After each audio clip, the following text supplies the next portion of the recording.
Welcome back to Visal media. ഞാൻ ഫക്രുദ്ദീൻ പന്തർ. വളരെ സന്തോഷമുള്ളൊരു വർത്തമാനം. അൽഹംദുലില്ലാ, കാന്തപുരം ഉസ്താദിന്റെ ഇടപെടൽ ഫലം കാണുന്ന ഒരു കാഴ്ച. എത്ര എത്ര അൽഹംദ് പറഞ്ഞാലാണ്, നന്ദി പറഞ്ഞാലാണ് റബ്ബെ മതിയാവുക. ഇതുപോലെ നമ്മുടെ സർക്കാർ പോലും തോറ്റിടത്താണ് കാന്തപുരം ഉസ്താദ് എന്ന് പറയുന്ന ഒരു നേതാവ്, മതപണ്ഡിതൻ ഇതുപോലെ വിജയം കാണിച്ച് തന്നിട്ടുള്ളത്. തൂക്കിലേറ്റപ്പെടാൻ ഇനി മണിക്കൂറുകൾ മാത്രമേ ബാക്കിയുണ്ടായിരുന്നുള്ളൂ. അവിടെയാണ് അത്ഭുതം സംഭവിച്ചത്. മനോരമയിൽ ഇന്ന് വന്നൊരു വാർത്ത ഉണ്ടായിരുന്നു, അത്ഭുതം സംഭവിക്കുമോ? അത്ഭുതം തന്നെയാണ്. ഇടപെട്ടത് കാന്തപുരം ഉസ്താദാണ്. അത് ഇന്ത്യയുടെ സുൽത്താനാണ്. കാരണം അവിടെ സഹായിച്ചത് ആരാണ്? ഷെയ്ഖ് ബാ അലവി ത്വരീഖത്തിൽപ്പെട്ട ഷെയ്ഖ് ഹബീബ് ഉമർ ബിൻ ഹഫീദ് എന്നു പേരുള്ള വലിയൊരു സൂഫി ഗുരുവാണ്. ആ സൂഫി ഗുരുവിന്റെ പ്രതിനിധി അടങ്ങുന്ന ഒരു സംഘം, അവിടുത്തെ സുപ്രീം കോടതി ജഡ്ജി, അവിടുത്തെ ഭരണാധികാരികള്, അവിടുത്തെ ഈ ഒരു കൊല്ലപ്പെട്ട ആളുടെ സഹോദരൻ, ഇവരൊക്കെ ഒരു മീറ്റിംഗ് ചേർന്നു, ഒരു അടിയന്തര യോഗം ചേർന്നു. ആ യോഗത്തിൽ നിമിഷാപ്രിയയുടെ തിരിച്ചുവരവിന് അനുകൂലമായ ഒരു നടപടി എടുത്തിട്ടുള്ളത്. ഇതിനൊക്കെ ഒരേ ഒരു കാരണമുള്ളൂ, കാന്തപുരം ഉസ്താദ് കണ്ട് വിളിക്കുക. ഞാൻ സത്യം പറഞ്ഞ കാന്തപുരം ഉസ്താദിനെ ഈ വിമർശകരടക്കം ഇത്രയധികം ആളുകൾ അഭിനന്ദനങ്ങളോടുകൂടി കാണുന്ന ഒരു സന്ദർഭം എൻ്റെ ഓർമ്മയിലില്ല. ഏതെങ്കിലും തരത്തിൽ കാന്തപുരം ഉസ്താദിനെ കുറ്റപ്പെടുത്താൻ ഒരു പഴുത് കണ്ടെത്തുന്ന ആളുകൾ പോലും ഇന്ന് കാന്തപുരം ഉസ്താദ് എന്നൊരു പേര് മാത്രമേ ഉച്ചരിക്കുന്നുള്ളൂ. എല്ലാ ചാനലുകളിലും കാന്തപുരം ഉസ്താദ് ഇടപെട്ടു. മാഷാ അല്ലാഹ്, സന്തോഷം. അത്തരമൊരു മനുഷ്യനെ ജീവിച്ചിരിക്കുന്ന ഒരു കാലത്ത് നമുക്ക് ജീവിക്കാൻ കഴിഞ്ഞല്ലോ എന്നുള്ളത്. നിങ്ങൾക്ക് പിന്നോട് ഒരു പുച്ഛം തോന്നും, ഇയാൾ എന്തിനാണ്, ഇയാൾ എന്താ, അങ്ങനെയാണോ ഇങ്ങനെയാണോ? ഞാൻ ഒന്നിൻ്റെയും ആളല്ല. പക്ഷേ കാന്തപുരം ഉസ്താദ് ഒരു മഹാസംഭവം. ലെജൻഡ് എന്ന് പറഞ്ഞാൽ, ഇതിഹാസം എന്ന് പറഞ്ഞാൽ, ഇന്ത്യയുടെ സുൽത്താൻ എന്ന് പറഞ്ഞാൽ അത് മതിയാവില്ല. കാരണം ഇന്ന് കേന്ദ്രം സുപ്രീം കോടതിയിൽ പറഞ്ഞെന്താണെന്നറിയോ? ഞങ്ങളെ കൊണ്ട് കഴിയില്ല നിമിഷാപ്രിയെ മോചിപ്പിക്കാൻ. ആ സർക്കാരുമായിട്ട് ഞങ്ങൾക്ക് സംസാരിക്കാൻ പോലും പറ്റൂല എന്ന് പറയുന്നിടത്താണ് ഏതൊരു ചങ്ങായി കമന്റ് ഇട്ടുകണ്, ഈ ഒരു മതതീവ്രവാദിയുടെ വാക്ക് വേറൊരു മതതീവ്രവാദിയാണ് കേൾക്കാന്നുള്ളത്. അസൂയക്കും കഷണ്ടിക്കൊന്നും മരുന്നില്ലടോ. ഇങ്ങനത്തെ എതിരാളികളെ കുറിച്ചൊക്കെ കാന്തപുരം ഉസ്താദ് പണ്ടേ പറഞ്ഞിട്ടുള്ളതാ. ആളുകൾ എന്തെല്ലാമോ പറയുന്നവരുണ്ടാവും. അവരെ പറ്റി ഒന്ന് ചിന്തിക്കാനേ പോകണ്ട. അവരെ പറ്റി നമ്മൾ ശ്രദ്ധിക്കുകയേ വേണ്ട. അത് ശത്രുക്കളില്ലാത്ത ഒരു മനുഷ്യനും ലോകത്തൂടെ വന്നിട്ടില്ല. എന്തായാലും എനിക്ക് ഭയങ്കര സന്തോഷമായി. രണ്ട് പേരുകളാണെന്ന് മാധ്യമങ്ങൾ ചർച്ച ചെയ്യണം. ഒന്ന് കാന്തപുരം ഉസ്താദ്, മറ്റൊന്ന് ഈ യമനിലുള്ള ഒരു സൂഫി ഗുരു, ഒരു സൂഫി പണ്ഡിതൻ ഷെയ്ഖ് ബാ അലവി, ഷെയ്ഖ് ഹബീബ് ഉമർ ബിൻ ഹഫീദ്. ബാ അലവി ത്വരീഖത്തിന്റെ ഒരു ആത്മീയ ഗുരുവാണ് സത്യത്തിൽ ഈ ഷെയ്ഖ് ഹബീബ് ഉമർ ബിൻ ഹഫീദ് എന്ന് പേരുള്ള ഈ വലിയ പണ്ഡിതൻ. യമനിലെ തെരീമിലാണ് അദ്ദേഹം ജനിച്ചത്. അവിടെ ദാറുൽ മുസ്തഫ എന്ന് പേരുള്ള വളരെ വലിയൊരു സ്ഥാപനമുണ്ട്. 10,000-കണക്കിന് ആളുകളെ ലോകത്തിന്റെ നാനാഭാഗങ്ങളിൽ നിന്ന് ഇസ്ലാമിലേക്ക് ക്ഷണിച്ച, ഇസ്ലാമിലേക്ക് പരിവർത്തനം ചെയ്യിപ്പിച്ച ഒരു വലിയ സൂഫി ഗുരുവാണ് അദ്ദേഹം. അപ്പൊ അദ്ദേഹത്തിന് കേരളത്തിലേക്കൊക്കെ വരാറുണ്ട്, മർക്കസിൽ വരാറുണ്ട്.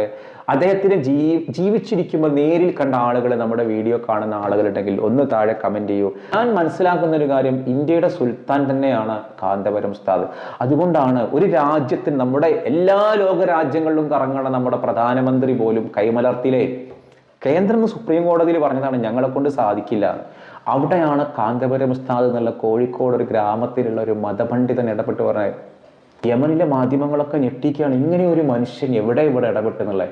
ഈ ഒരു അവിടുത്തെ ഒരു സൂഫി ഗുരു ഉണ്ടല്ലോ, ബാ അലവി ത്വരീഖത്തിന്റെ ആത്മീയ നേതാവ് ഷെയ്ഖ് ഹബീബ് ഉമർ ബിൻ ഹഫീദ് എന്ന പേരുള്ള ആള്, അദ്ദേഹത്തിന് വളരെ വലിയ ഒരു ലോകവ്യാപകമായിട്ട് വലിയ ആദരവുള്ളൊരു മനുഷ്യനാണ്, ആദരവുള്ളൊരു പണ്ഡിതനാണ്, ഒരു സൂഫി ഗുരുവാണ്. എല്ലാ എല്ലാ ഭാഗങ്ങളിലും അദ്ദേഹത്തിന് ആദരവുണ്ട്. അദ്ദേഹത്തിന് ശത്രുതയുള്ളത് ഈ ISS പോലെയുള്ള തീവ്രവാദികൾ മാത്രമാണ്. മുസ്ലിങ്ങൾക്കടങ്ങുന്ന തീവ്രവാദികളാണ്. മുമ്പ് അദ്ദേഹത്തിന്റെ കാറ് ബോംബിട്ട് തകർക്കാനൊക്കെ ശ്രമിച്ചിരുന്നു. കാരണം അദ്ദേഹം എല്ലാവരെയും ചേർത്ത് പിടിക്കുകയാണ്. കഴിഞ്ഞ വീഡിയോക്ക് പല സമസ്തയോട്, അതായത് AP ഉസ്താദിനോട് ഒരു സമസ്ത എന്ന നിലക്ക് താല്പര്യമില്ലാത്ത ആളുകൾ പോലും കമന്റ് ഇട്ടത് എന്താണ്? ഇക്കാര്യത്തിൽ ഞങ്ങൾ AP ഉസ്താദിനെ സമ്മതിച്ചു തന്നിരിക്കുന്നു. അതന്നെയാണ് മാഷാ അല്ലാഹ്. പിന്നെ ഇപ്പോൾ ഒരാളെ വീഡിയോ ഞാൻ കണ്ടു, ബഷീർ എന്ന് പറയുന്ന ഒരാളുടെ ഇതുപോലെയുള്ള കൊലയാളിക്ക് വേണ്ടി മതപണ്ഡിതർ എന്തിനാ രംഗത്തിറങ്ങണത് എന്ന്. സംഗതി കൊല ചെയ്തിട്ടുണ്ട്, 100 കഷ്ണങ്ങളാക്കി വെട്ടി നുറുക്കിയിട്ടുണ്ട്. എന്നാലും അവർ കുറക്കാലം ജയിലിൽ കിടന്നു. ഈ ജയിലുകൾ എന്ന് പറഞ്ഞാൽ ഡി അഡിക്ഷൻ സെന്ററാണ്. ഒരാളെ നേരെയാക്കുക എന്നുള്ളതാണല്ലോ നമ്മുടെ ഒരു കോൺസെപ്റ്റ്. അവര് നേരെ വൈക്ക് നിൽക്കണം. മറ്റൊരു ദിയാപ്പണം വാങ്ങാൻ തയ്യാറാണെങ്കിൽ അത് തയ്യാറാക്കി കൊടുത്താണ് കാന്തപുരം ഉസ്താദിന്റെ മികവ്.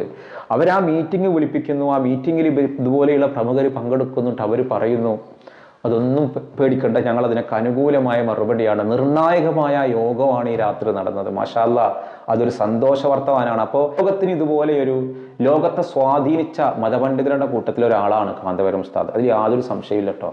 നിങ്ങൾക്ക് കാന്തപുരം ഉസ്താദിനോട് യോജിപ്പോ വിയോജിപ്പോ ഉണ്ടെങ്കിലും ഇല്ലെങ്കിലും അങ്ങനെയാണ് അതിൻ്റെ സത്യം. ചില ആളുകൾക്ക് അള്ളാഹു ഭൗതികമായിട്ട് ഒരുപാട് അനുഗ്രഹങ്ങൾ കൊടുക്കും, ഒരുപാട് സുൽത്താൻ പദവി കൊടുക്കും. അത്തരം ഒരു സുൽത്താൻ പദവിയാണ്.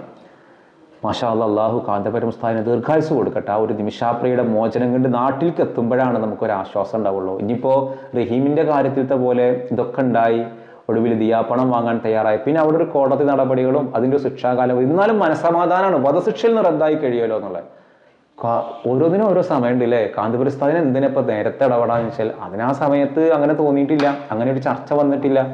അല്ലെങ്കിൽ ഇപ്പോൾ നിങ്ങൾ ആലോചിച്ചൊക്കെ നിമിഷാപ്രിയയുടെ വീട്ടുകാർ പോലും കാന്തപുരം ഉസ്താദിനോട് ബന്ധപ്പെട്ടിട്ടില്ല. നിമിഷാപ്രിയയുടെ ഭർത്താവ് 24 ചാനലിലൊക്കെ സംസാരിച്ചിരുന്നത്, നിങ്ങൾ അവിടെ നിന്നല്ലേ മനുഷ്യ പോകണം, നിങ്ങൾ നേരെ മർക്കസിക്ക് വിടുകയും കാന്തപുരം ഉസ്താദിനെ പോയി കാണും. നിമിഷാപ്രിയ ഇറങ്ങി വരുമ്പോഴാണെങ്കിൽ നിങ്ങൾ ആദ്യം വരേണ്ടത്, ആ അമ്മയും മകളും വരേണ്ടത് കാന്തപുരം ഉസ്താദിനെ കാണാനായിരിക്കണം. ഇടപെടുക എന്ന് പറഞ്ഞാൽ ഇതാണ്. ഒരു സർക്കാരാണ് കാന്തപുരം ഉസ്താദ്, ഒരു പ്രസ്ഥാനമാണ്, ഒരു ഇതിഹാസമാണ്. ഞാൻ ഇത്രയും ഓവറായിട്ട് ഞാൻ ഒരു ജീവിച്ചിരിക്കുന്ന ഒരാളെ ഞാൻ പറഞ്ഞിട്ടില്ല. കാരണം ഇതൊക്കെ ഒരു മനുഷ്യനെ കൊണ്ട് സാധ്യമാകും എന്നുള്ളത്. ഒരു മനുഷ്യൻ്റെ ഫോൺ കോൾ ഒരു ഭരണകൂടത്തെ തന്നെ സ്വാധീനിക്കുക, ഒരു വിഭാഗത്തെ തന്നെ അത് മാറ്റിമറിക്കുക. തൂക്കുകയറിൽ മണിക്കൂറുകൾ മാത്രം ആയുസിൻ്റെ ബാക്കി പത്രം കരഞ്ഞുകൊണ്ടിരിക്കുന്ന നിമിഷാപ്രിയക്ക് ഒരു പ്രതീക്ഷയുടെ വെള്ളി വെളിച്ചമാവാൻ കാന്തപുരം ഉസ്താദിനെ കൊണ്ട് കഴിയുക. മാഷാ അല്ലാഹ്, ജയിലിലൊക്കെ കിടന്നിട്ട് രക്ഷപ്പെടാൻ വേണ്ടി കഴിയാതെ നാളെ പിന്നെ തൂക്കിലേറ്റാന്ന് കരുതുന്ന ഒരു പ്രതിയുടെ മുന്നിലേക്ക് രക്ഷപ്പെടുത്താനൊരു മനുഷ്യനൊരു തലപ്പാവുധാരി, അത് ഭരണാധികാരിയല്ല, മന്ത്രിയല്ല, പഞ്ചായത്ത് മെമ്പറല്ല, ഒരു സ്ഥാനവും. എന്നിട്ടും ഒരു മതപണ്ഡിതം വിളിച്ചിട്ട് പറയാണ് ഒരു മാർഗം കൊടുക്കാനട്ടാന്ന് പറയുമ്പോൾ, മറ്റടുത്തൊരു മീറ്റിംഗ് ചേർന്ന് ഞങ്ങൾ പരിഗണിക്കാമെന്ന് പറയുമ്പോൾ, അതന്നെയല്ലേ ഇന്ത്യയുടെ സുൽത്താൻ എന്ന് പറയണത്? അതന്നെയല്ലേ കാന്തപുരം ഉസ്താദ്? ഏറ്റവും നമ്മൾ നന്ദി പറയേണ്ടത് അവിടുത്തെ ബാഅലവി എന്ന് പേരുള്ള ആ സൂഫി മാർഗത്തിൻ്റെ ഷെയ്ഖായിരിക്കുന്ന ഷെയ്ഖ് ഹബീബ് ഉമർ ബിൻ ഹഫീദ് എന്ന് പേരുള്ള മഹാ സൂഫി ഗുരുവിനോടാണ്. എപ്പോഴും നമ്മുടെ ഉള്ളിലൊരു സൂഫി ഗുരുവിൻ്റെ സാന്നിധ്യം ഉണ്ടാവണം. അപ്പോഴേ ബാക്കിയുള്ളവർക്ക് ഒരു പുറത്തു കൊടുക്കാനും കരുണ ചെയ്യാനൊക്കെ നമുക്ക് തോന്നുള്ളൂ. അല്ലെങ്കിൽ നമ്മളൊരു കാടന്മാരാവും. മനുഷ്യൻ എന്ന് പറഞ്ഞാൽ ഇരുകാര്യം എടുക്കുന്നത്. അത്ഭുതം സംഭവിക്കുന്നു എന്നുള്ളതാണ്. അത്ഭുതം സംഭവിച്ചു. മനോരമ ചോദിക്കണം, അത്ഭുതം സംഭവിക്കുമോ? ഇത്ര ലോകരാജ്യങ്ങൾ കറങ്ങി നടക്കണം, പ്രധാനമന്ത്രിക്ക് പോലും ഹാൻഡില്ല. അവിടെയാണ് കാന്തപുരം ഉസ്താദ്, അറേബ്യൻ രാജ്യങ്ങളിലുള്ള കണക്ഷൻ. അള്ളാഹു കാന്തപുരം ഉസ്താദിന്റെ മഹത്വം ഇനിയും എത്രയേറെ കാണാൻ നമ്മൾക്ക് ഭാഗ്യം ഉണ്ടാവുക എന്നുള്ളതാണ്. ഇനി എത്രയാണ് കാണാൻ കിടക്കണത്? ഒരു പക്ഷെ ഞാൻ മനസ്സിലാക്കണത്, ശത്രുക്കൾ പോലും, എതിരാളികൾ പോലും, വിമർശകർ പോലും കയ്യടിച്ചു പോയ, വിമർശകർ പോലും എടുത്ത് പ്രശംസിച്ച ഈ ഇത്തരം ഒരു സന്ദർഭം കാന്തപുരം ഉസ്താദ് ഈ അടുത്ത കാലത്ത് ഉണ്ടായിട്ടുണ്ടാവില്ല. കാരണം ഇതെല്ലാവരും നമുക്ക് ചിന്തിക്കാൻ കഴിയാത്ത ഒരു വിജയമാണ് കാന്തപുരം ഉസ്താദ് ഇവിടെ ചെയ്ത് കാണിച്ചത്. അതാ ഉസ്താദിൻ്റെ ക്രൈസിസ് മാനേജ്മെന്റ് പരിഹരിക്കാൻ കഴിയുന്ന, ക്രൈസിസ് മാനേജ്മെന്റിലുള്ള കഴിവാണ്. ഒരു നല്ല സംഘാടകനാണ്. എക്സിക്യൂട്ടീവ് ചെയ്യാനുള്ള കാന്തപുരം ഉസ്താദിന്റെ മികവ്, പണ്ഡിതൻ. എന്തൊക്കെ മേഖലകളിൽ നമ്മൾ പറയണം. അദ്ദേഹത്തിനെ സ്നേഹിക്കുന്ന, ആദരിക്കുന്ന ആളുകൾ കൊടുക്കുന്ന ആദരവെന്ന് കണ്ടാൽ വല്ലാത്തൊരു സ്നേഹവും ആദരവാണ്. ഒരുപാട് മഹത്വങ്ങളുണ്ട്. ഇൻഷാ അല്ലാഹ്, അള്ളാഹു കാന്തപുരം ഉസ്താദിന് ദീർഘായുസ് കൊടുക്കട്ടെ. ഞാൻ വീണ്ടും പ്രാർത്ഥിക്കുകയാണ്. നിമിഷാപ്രിയ നാട്ടിൽ വരും, റഹീമും നാട്ടിൽ വരും, നിമിഷാപ്രിയും വരും. വരട്ടെ. അതൊക്കെ കൊലപാതകങ്ങളെ രക്ഷിക്കാനാണെന്ന് പറഞ്ഞ് ആക്ഷേപിക്കുന്നവരിന്ന് കുറച്ചോട്ടെ. പ്രത്യേകിച്ചിട്ട് ഇപ്പോൾ അവർക്ക് അസൂയക്കാർക്ക് പ്രത്യേകിച്ച് മരുന്നൊന്നുമില്ല. പിന്നെ ഒരു മതതീവ്രവാദി വേറൊരു മതതീവ്രവാദിയോട് പറഞ്ഞാൽ കേൾക്കുമെന്ന് പറയുന്ന സംഘികളും അങ്ങനത്തെ കുറച്ചെണ്ണം ഇവിടെ വേണം.